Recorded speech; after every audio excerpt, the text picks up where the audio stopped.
This 300 pages book can teach you a lot about deep work. और अगले ही कुछ minute में मैं इसकी सबसे बेस्ट स्ट्रेटजीज आपके साथ शेयर करने वाली हूँ. This book actually talks about the difference between deep work and shallow work. जो डीप वर्क होता है वो हो गया कि हम कोई बुक लिख रहे हैं, हम कोई नोवेल लिख रहे हैं, हम कोई स्किल पे काम कर रहे हैं. That's a deep work. हमें क्रिटिकली सोचना पड़ता है उसके बारे में, हमें अंदर घुसना पड़ता है उस चीज के बारे में, राइट. बट ईमेल का रिप्लाई करना, सोशल मीडिया पे पोस्ट चेक करना, लाइक्स करना, मैसेजेस का रिप्लाई करना, इट्स अ शैलो वर्क. हमें उसमें दिमाग लगाने की कोई जरूरत नहीं है. Let's talk about the main strategies from this book. First one would be fix your routine for deep work. जहां आपको कोई डिस्टर्ब नहीं कर रहा हो, ओके. अगर आप ऐसे इंसान हो जो अकेले रूम में अकेला काम करना पसंद करता है, जिसका अच्छा फोकस होता है, choose that way of working. या फिर आप एक ऐसे इंसान हो जो कि बहुत ज्यादा नॉइस हो रहा है और फिर अकेले बीच में बैठ के शांति से काम कर सकता है, choose anything that should work for you. Secondly is fixing the time for shallow work. Emails का रिप्लाई करना, मैसेजेस का रिप्लाई करना, ये छोटे मोटे काम करना जिसमें ज्यादा फोकस नहीं लगता, उसके लिए टाइम डिसाइड करो कि ठीक है 11 से 11:30 के बीच में ये करने वाला हूँ. ये आपको दिमाग को बताता है कि ठीक है इस काम के लिए मैं अलग से टाइम निकाल लूंगा. For now I can focus on my work. अभी मैं अपने काम पे फोकस कर सकता हूँ, right. Number 3 is fix a time कि इस 5 बजे के बाद मैं अपना काम नहीं करूंगा. मैं 5 बजे तक ही अपना पूरा काम निकालना चाहता हूँ, निपटाना चाहता हूँ. मैं 5 बजे के पहले ही इतने घंटे की स्टडी करना चाहता हूँ, इसके बाद मैं स्टडी करूंगा ही नहीं. Fix that time. आप देखोगे कि आपका माइंड खुद ब खुद डिस्ट्रैक्शंस को बाय बोलने लगेगा कि मुझे उस टास्क को कंप्लीट करना है. So I won't get into such distractions जो मेरा गोल तक पहुंचने में प्रॉब्लम क्रिएट करेंगे. तो आपका दिमाग खुद ब खुद उन चीजों को इलिमिनेट करने लग जाता है. Next would be quitting social media. Social media को एटलीस्ट 6-7 दिन छोड़ के देखो, ठीक है. कंप्लीटली क्विट इट, ठीक है. देन 7 दिन के बाद टेस्ट करो कि ये चीज आपके फेवर में काम करिए कि आपके उल्टा काम करिए. क्या आपके बारे में सच में कोई केयर रखता है जो सोशल मीडिया पे आपसे कनेक्टेड है, या फिर it's just a noise. Accordingly take the action. अगर फालतू की चीज है delete it permanently.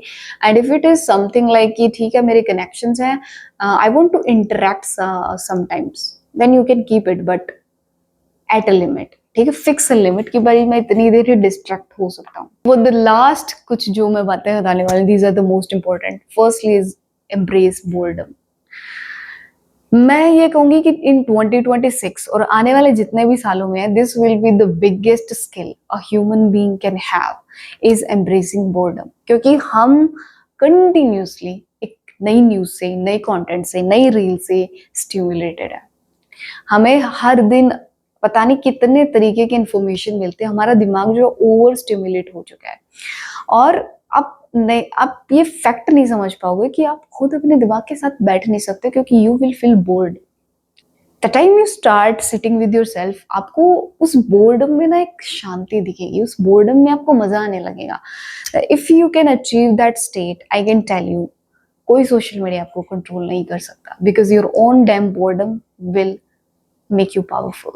Embracing boredom would be the biggest skill you can have in 2026. So make sure that you are pursuing it. आपके brain में हर power है कि वो बोर्डम भी सहन कर सकता है, अकेलापन भी, सब कुछ वो ऐसे सॉल्व कर सकता है. It has that power, right. Next one is productive meditation. इसमें क्या होता है बेसिकली, आप मान लो कि आप फिजिकली कोई एक्टिविटी कर रहे हो बट मेंटली आप कुछ भी नहीं कर रहे हो. What you have to do is simply, आप लाइफ में अगर कोई प्रॉब्लम फेस कर रहे हो या फिर आपके काम में आपके कोई किसी चीज की सोल्यूशन चाहिए, तो आप सिंपली वो एक्टिविटी करते हुए अपने दिमाग को उस प्रॉब्लम पे फिक्स करना रहता है, ठीक है. आपका दिमाग इधर उधर भागेगा, फिर से पकड़ के उसी प्रॉब्लम पे फिक्स करो. यू विल सी कि आपकी एक्टिविटी भी होगी, आपकी प्रॉब्लम का सोल्यूशन भी होगा और आप माइंडफुल भी रहोगे.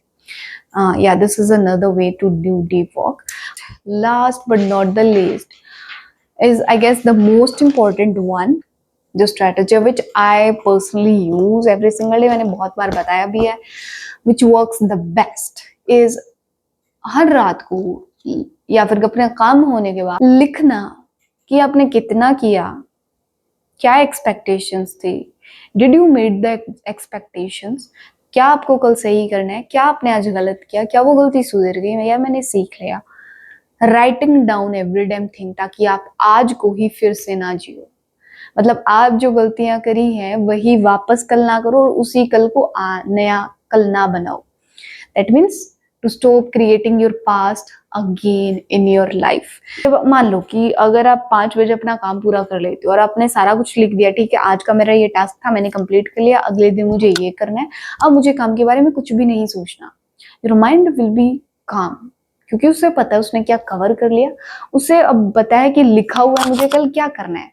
आई don't have to give a shit, सोचने की मुझे जरूरत नहीं है कि मुझे कल क्या करना और मैंने क्या कर लिया, क्या मैंने गलती थी कि करी थी जिससे तुम ढूंढते रहोगे बैठे बैठे और पूरा अपनी इवनिंग भी खराब कर दोगे, बल्कि आप काम नहीं कर रहे हो। सो इट इज बेटर कि every single day after your work just tell yourself कि ढूंढ लो, ठीक है मैंने गलती करी तो ढूंढ लो, कोई सोल्यूशन है ढूंढ लो, क्या सुधारना है ढूंढ लो, write it down and you will see कि you can have better sleep, you will be becoming better every single day in your work, in your life. These were the most amazing strategies from this book, which I've got from this book, and these strategies will literally help you to start deep work. कुछ आपको आदतें ऐसी लगेंगी कि यार इसका deep work से क्या connection है, but everything is connected. So start doing deep work. You can use different techniques to do deep work.